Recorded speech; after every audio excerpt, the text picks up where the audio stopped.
Reminders ko lang sa mga kaibigan natin na baguhan, na start pa lang mag-gym. Payo sa inyo is, um, huwag muna kayong bumuhat o magbuhat ng mabibigat na weights. Okay, mag-start muna kayo sa pinakamaliit, like 5 or 10 pounds, di ba? Kasi mahirap na magbuhat ng hindi mo kaya.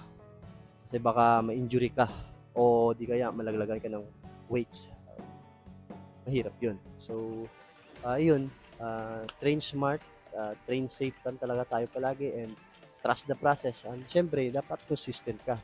Siyempre, di ba, kung may goal ka, dapat consistent ka. Dapat commitment, yun yung importante para mabot mo yung goal mo, di ba? Wag tayong magmadali. Okay, trust the process kasi lahat naman tayo diyan tayo dadaan, di ba?